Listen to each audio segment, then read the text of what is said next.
Danke, Andrea Tilly, vielen lieben Dank und auch für die Blumen und das Kompliment.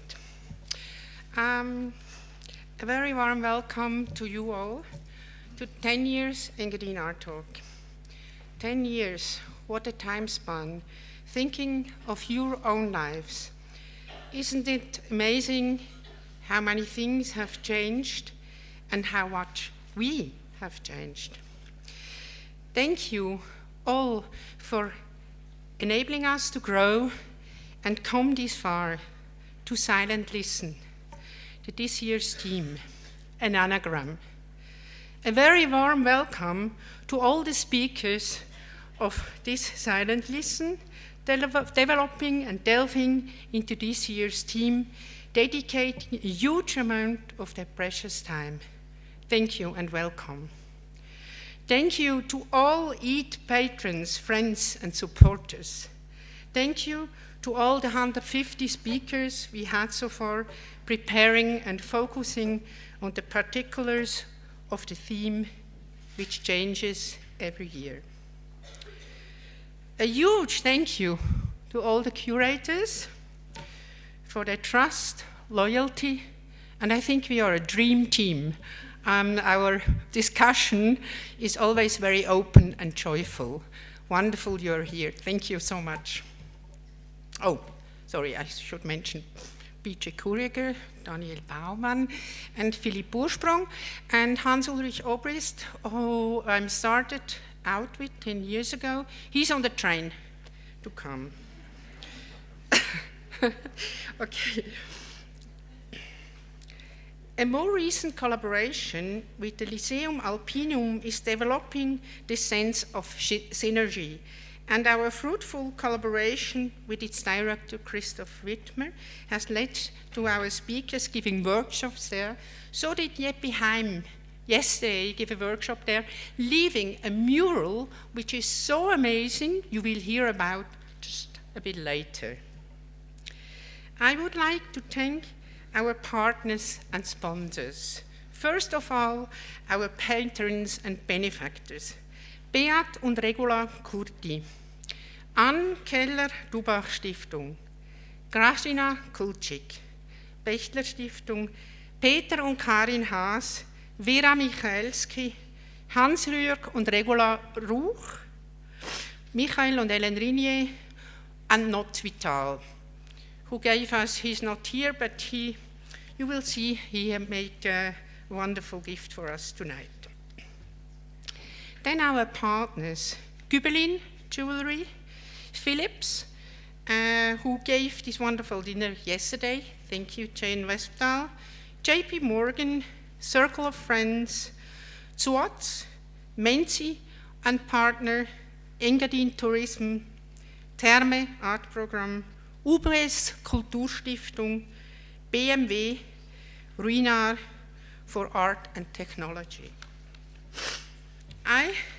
My special thanks go to Katharina de Fevre, who is standing there, for her excellent managing of the event over many years. Thank you, Katharina.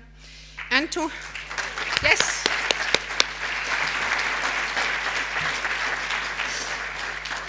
And to Anna Ruduit and Jeremy Waterfield. They are somewhere here. So, I proudly present now a book, Thinking in Thin Air, an anthology of a decade, conceived by finncanonica, Tagesanzeiger, Chefredaktor, and myself. But, I mean, he put a lot of energy and enthusiasm into it. Without you, the book would not be here. This is for sure. And then I would like to thank Patricia Mosquera for perfect text handling. And now, I don't you like it, but please, Lea and Ursina of Landolt Pfister, our graphic designer from the beginning, could you get up, please? I know you're hiding somewhere.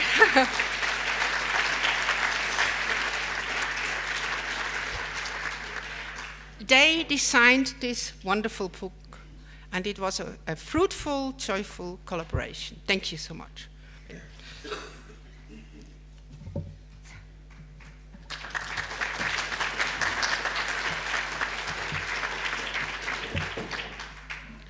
So good morning, everybody.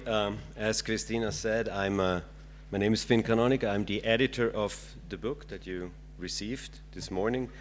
Well, this is the short story of the book. I've been a guest at E.A.T for many, many years, and then last summer Cristina approached me. She asked me, well, I have an idea about doing a book. Could we meet and talk? And we did. We met many times, exchanged ideas. We even played tennis once while talking about the book. And at one point, Cristina asked me if I want to edit the book. And whoever knows Cristina knows you cannot say no to her. And you don't want to say no to her because it's a great pleasure to work with Cristina. So very early on, we agreed that we not only want to have content from the last 10 years in the book, but also new content. So we asked former participants for new work, lectures, essays, and art that they have recently produced to include it in the book. Additionally, we also, and you will see it if you browse through the book, we also commissioned writers to write original pieces about life in the mountains. And we looked into the cultural history of the Engadin. We looked into philosophical pieces about living in the mountains, literature, and other exceptional pieces from really great minds connected to the theme of living in the Alps. In the end, we had a book that works a little bit like a chamber of wonders. You can open it, browse through it, and start reading from practically every point. There's no correct way through this collection of texts and images. It's a book that is hopefully as inspiring and diverse as this event is. Well, I want to thank the two genius graphic designers, Lea and Usina. They're somewhere here. You applauded them before. And of course, Lars Müller, the world-famous genius publisher, for giving us all the freedom to really do what we wanted. He never said a word. We were just happy to do whatever we wanted. And of course, a big thank to my co-editor and friend, Cristina Bechtler. Without her energy and determination, this book wouldn't have been possible. So please read it and enjoy it, or buy it if you don't have it. Thank you.